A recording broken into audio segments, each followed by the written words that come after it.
তিনিচুকীয়াত বিজেপিৰ দেৱাল লিখনৰ কাৰ্যসূচী শুভাৰম্ভ কৰে বিধায়ক সঞ্জয় কিষাণে।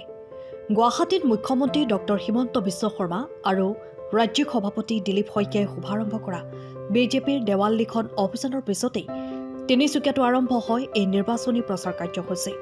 তিনিচুকীয়াত বিধায়ক সঞ্জয় কিষাণে শতাধিক দলীয় কাৰ্যকৰ্তাক লগত লৈ বিজেপি দলৰ প্ৰতীক অংকন কৰি দেৱাল লিখন অভিযানৰ শুভাৰম্ভ কৰি নিৰ্বাচনী প্ৰচাৰৰ প্ৰথম খোজ আগবঢ়ায়। এই উপলক্ষে বিধায়ক সঞ্জয় কিষাণে কয় যে বিজেপি দলৰ প্ৰতিজন কাৰ্যকৰ্তা আৰু সদস্যই আগন্তুক বিধানসভা নিৰ্বাচনৰ বাবে নিষ্ঠাৰে কঠোৰ পৰিশ্ৰম কৰি আছে। অসমৰ জনপ্ৰিয় মুখ্যমন্ত্ৰী ডক্টৰ হিমন্ত বিশ্ব শৰ্মাৰ সবল নেতৃত্বত বিজেপিয়ে তৃতীয়বাৰৰ বাবে গৰিষ্ঠ সংখ্যক আসন লাভ কৰি চৰকাৰ গঠন কৰিব বুলি তেওঁ দৃঢ় আত্মবিশ্বাস প্ৰকাশ কৰে।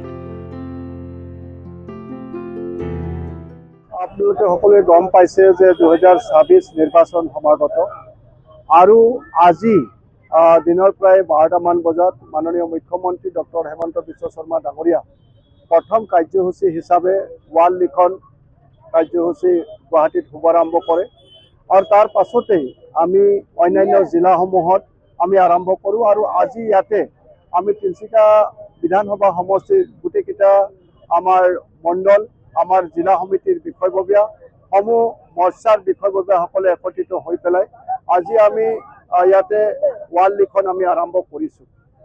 আৰু আচলতে আমি অসমৰ প্ৰত্যেকটো জাতি জনগোষ্ঠীৰ প্ৰত্যেকটো ধৰ্মাৱলম্বী লোকক আমি এইটো বাৰ্তা দিব বিচাৰিছোঁ যে 2026 আমি অসমত চৰকাৰ বনাম, এইটো প্ৰায় নিশ্চিত হৈ আছে।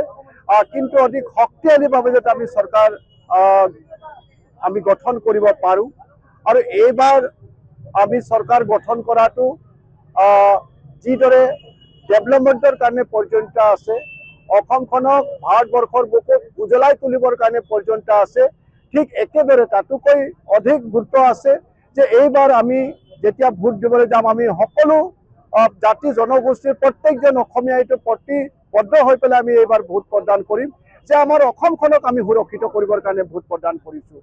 আমাৰ অসমখনক আমি প্ৰত্যেকটো জাতি জনগোষ্ঠীৰ নিজৰ নিৰাপত্তাৰ কাৰণে আমি এইবাৰ ভোট প্ৰদান কৰিছোঁ। আমাৰ উঠি অহা নৱ প্ৰজন্মই যাতে এইখন অসমত নিৰাপত্তাৰে আৰু শান্তিৰে জীয়াই থাকিব পাৰে তাৰ কাৰণে আমি ভোট প্ৰদান কৰিছোঁ। গতিকে এই বাৰ্তাবিলাক আমি অসমত বসবাস কৰা প্ৰত্যেকটো জাতি জনগোষ্ঠীৰ মাজলৈ আমি লৈ যাব চেষ্টা কৰিম আৰু নিশ্চিতভাৱে সকলো জাতি জনগোষ্ঠীয়ে এইবাৰ ভাৰতীয় জনতা পাৰ্টিৰ সপক্ষে থিয় দি পেলাই এখন সুৰক্ষিত অসম, এখন প্ৰগতি অসম আৰু এখন উন্নয়নশীল অসম প্ৰতিষ্ঠা কৰি ভাৰতবৰ্ষৰ বুকুত আমি অসমখনক শক্তিশালীভাৱে জিলিকাই তুলিম, এয়া মই আশা কৰিছোঁ।